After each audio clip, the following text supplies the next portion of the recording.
पेट में गैस और पेट फूलना कोई छोटी समस्या नहीं है, खासकर 60 की उम्र के बाद। ज्यादातर लोग इसे मामूली मान लेते हैं। कहते हैं आज कुछ गलत खा लिया होगा या उम्र हो रही है इसलिए पेट ठीक नहीं रहता। लेकिन सच्चाई यह है कि पेट में बार बार बनने वाली गैस और लगातार फूला हुआ पेट शरीर का एक गंभीर चेतावनी संकेत है। यह सिर्फ पाचन की गड़बड़ी नहीं है, बल्कि आने वाले बड़े खतरे की शुरुआत हो सकती है।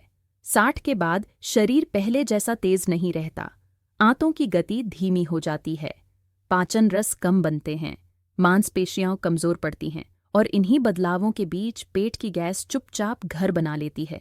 शुरुआत में हल्की गैस होती है, फिर पेट फूलने लगता है, फिर डकारें, सीने में जलन, सांस फूलना और कभी कभी दिल की धड़कन तेज लगने लगती है। यहीं से असली खतरा शुरू होता है। अब सबसे पहले यह समझना जरूरी है कि पेट में गैस बनती क्यों है। गैस बनने का पहला कारण है अधूरा पाचन। जब खाना ठीक से नहीं पचता तो वह आंतों में जाकर सड़ने लगता है। इस सड़न से गैस बनती है।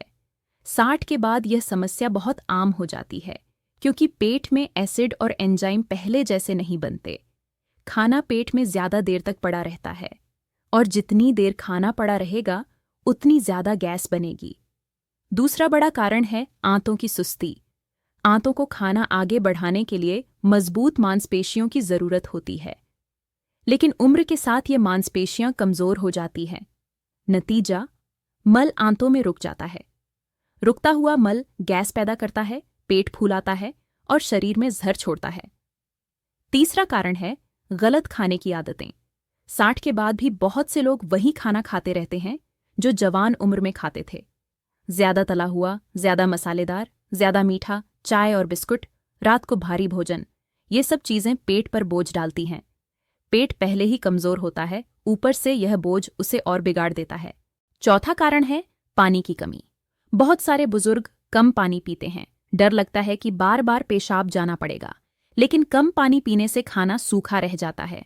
सूखा खाना पचने में मुश्किल करता है। यही वजह है कि गैस और सूजन बढ़ती जाती है। पांचवा कारण है तनाव और चिंता। बहुत लोग मानते हैं कि तनाव सिर्फ दिमाग को प्रभावित करता है, लेकिन सच ये है कि तनाव का सबसे पहला असर पेट पर पड़ता है। चिंता की हालत में आंतें सिकुड़ जाती हैं, उनकी गति रुक जाती है और वहीं से गैस बननी शुरू होती है। अब यहां एक बहुत जरूरी बात समझिए। पेट में गैस सिर्फ पेट तक सीमित नहीं रहती, ये पूरे शरीर को प्रभावित करती है। जब गैस ऊपर की ओर जाती है तो सीने में दबाव बनता है, सांस लेने में दिक्कत होती है।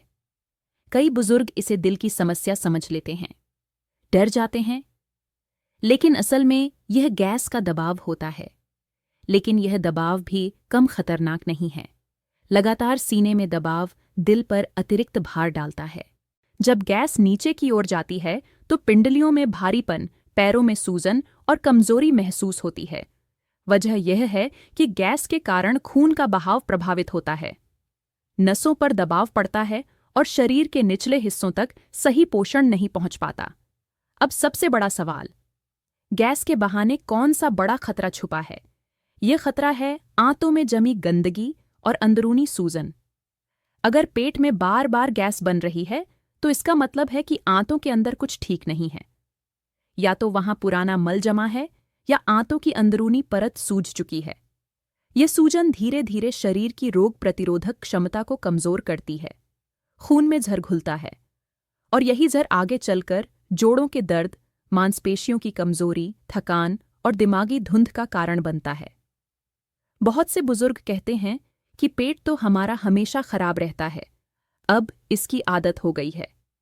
यही सबसे खतरनाक बात है। किसी बीमारी की आदत पड़ जाना मतलब शरीर हार मान चुका है। अब समझिए कि दवाइयां क्यों पूरी तरह समाधान नहीं हैं। गैस की दवा लेने से गैस निकल जाती है, पेट हल्का लगता है, लेकिन समस्या की जड़ वही रहती है। आंतें कमजोर, पाचन अधूरा, गंदगी जमा। दवा सिर्फ लक्षण दबाती है, कारण नहीं हटाती। इसलिए अगर गैस और पेट फूलना बार बार हो रहा है तो असली समाधान जीवन शैली और आदतों में बदलाव है। अब बात करते हैं उन संकेतों की जिन्हें अगर आपने महसूस किया है तो समझ लीजिए कि गैस के पीछे बड़ा खतरा छुपा है। अगर पेट हमेशा फूला रहता है, खासकर शाम के समय, अगर थोड़ी सी मात्रा खाने पर ही भारीपन लगता है, अगर बार बार डकारें आती हैं, अगर सीने में जलन या दबाव रहता है, अगर सुबह उठते ही पेट साफ नहीं लगता, अगर दिन भर सुस्ती और थकान रहती है, ये सब संकेत बताते हैं कि पेट अंदर से साफ नहीं है। अब सवाल ये है कि इस स्थिति से बाहर कैसे निकला जाए। सबसे पहले बात करते हैं सुधार के उपायों की। पहला उपाय है खाने का समय और तरीका सुधारना। खाना हमेशा शांत मन से खाएं। जल्दी जल्दी निगलना पेट के लिए जहर है। हर कौर को अच्छे से चबाएं। इससे पाचन रस ठीक से मिलते हैं और गैस बनने की संभावना कम होती है। दूसरा उपाय है रात का भोजन हल्का करना। 60 के बाद रात को भारी भोजन सबसे बड़ा दुश्मन है। रात का खाना जल्दी खाएं और हल्का रखें। ज्यादा तला हुआ, ज्यादा दालें या बहुत भारी चीजें रात में पेट को बिगाड़ देती हैं। तीसरा उपाय है पानी की मात्रा बढ़ाना, लेकिन सही तरीके से।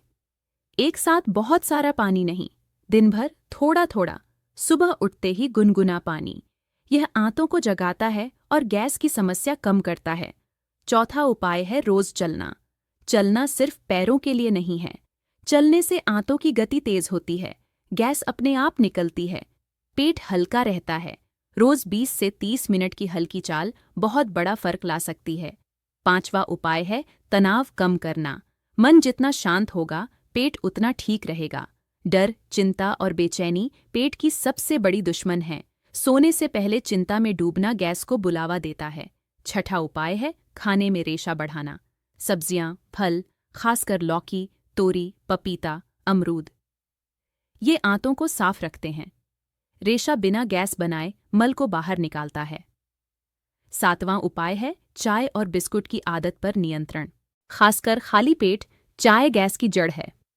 चाय पेट की परत को नुकसान पहुंचाती है और गैस बढ़ाती है। अब एक बहुत जरूरी चेतावनी। अगर पेट में गैस के साथ वजन अचानक घट रहा है, खून आ रहा है या लगातार दर्द बना रहता है, तो इसे घरेलू उपायों से टालना नहीं चाहिए। ये गंभीर बीमारी का संकेत हो सकता है। और अब आखिरी बात, जो सबसे ज्यादा जरूरी है। पेट शरीर का केंद्र है। अगर पेट ठीक है तो शरीर ठीक है, और अगर पेट बिगड़ा हुआ है तो दवाइयों से कुछ समय के लिए राहत मिल सकती है, लेकिन असली स्वास्थ्य नहीं। गैस और पेट फूलना शरीर की भाषा है। ये शरीर कह रहा है कि अंदर कुछ गड़बड़ है। जो समय रहते सुन लेता है, वही बड़ी बीमारी से बचता है। 60 के बाद पेट की अनदेखी करना मतलब पूरे शरीर को खतरे में डालना। लेकिन अगर आज से ही पेट की देखभाल शुरू कर दी, तो वही पेट शरीर की सबसे बड़ी ताकत बन सकता है। पेट साफ होगा तो दिमाग साफ होगा। पेट हल्का होगा तो शरीर हल्का होगा। और जब शरीर हल्का होगा, तभी उम्र का बोझ कम लगेगा।